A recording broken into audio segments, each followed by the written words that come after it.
سو برادر مجھے آپ سے بیسیکلی سوال یہیں سے اسٹارٹ کرنا چاہتا ہوں کہ آپ کو قرآن کلب کا بیسیکلی جو پرپس ہے، جو خیال ہے، وہ کہاں سے آیا ہے؟ یو تھنک کہ اب اس چیز کی ضرورت ہے، وہ نیڈ رائٹ ناؤ؟ اچھا، اس حوالے سے پاکستان میں ہو رہا ہے تو میں لوگوں سے پوچھتا تھا کہ اگر آپ نے قرآن سمجھنا ہو تو آپ کس کو فالو کرتے ہیں؟ تو میرا خیال ہے کہ اکثر جگہ پہ مجھے، بلکہ زیادہ تر جگہوں پہ یہی جواب ملا ہے کہ ہم ڈاکٹر اسحاق کو سن لیتے ہیں. یعنی وہ ملک جو لا الہ الا اللہ کے نام پر بنا ہے، اس پہ قرآن فہمی کا یوتھ کے اندر، اگر میں کروں اس کو تھوڑا سا، اگر میں پیروی کر لوں، یوتھ کے اندر کوئی بڑے پیمانے پر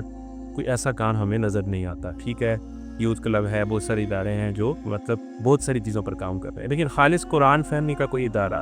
جو بڑے پیمانے پر یوتھ کو کام کر، ہمیں ایسا لگا کہ اس کی کمی موجود ہے. تو اس انیشیٹو کو لیا کہ ہم یوتھ کو ان چیزوں سے بالاتر ہو کے کنیکٹنگ یوتھ ود قرآن،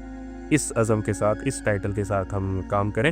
اور جب ہم نے شروع کیا 2019 میں، ہم نے رمضان میں پہلی کلاس کی، تو جو رسپانس تھا وہ ہماری سوچ سے زیادہ تھا. یعنی ہم نے پہلے ایک لوکیشن فائنل کی جہاں پر 70 لوگوں کی جگہ تھی، اور ہم نے ایک پروشر سا واٹس ایپ اسٹیٹس پہ لگا دیا کہ بھائی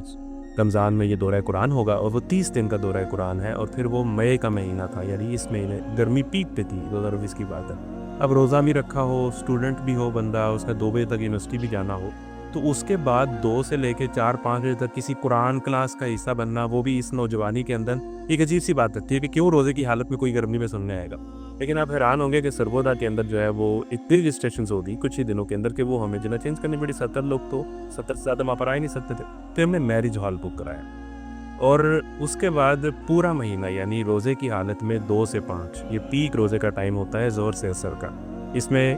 لڑکیاں جو یونیورسٹی میں، وہ نوجوان جن کو آپ کہتے ہیں کہ یہ بے حیا یوتھ ہے، یہ جو ہے کنسرٹ سے مرتی ہے، اور یہ جناب بدتمیز یوتھ ہے، وہی یوتھ جو ہے وہ کوئی میرا خیال ہے کہ 100-150 کی تعداد میں ریگولر پورا مہینہ اس کلاس کا حصہ بنے. تو وہاں سے میں یہ اندازہ ہوا کہ اگر آپ کوئی اچھا کام کریں، نوجوانوں کے لیول پر آ کے کام کریں، تو ذرا نام ہو تو یہ مٹی مریض فیل ایسا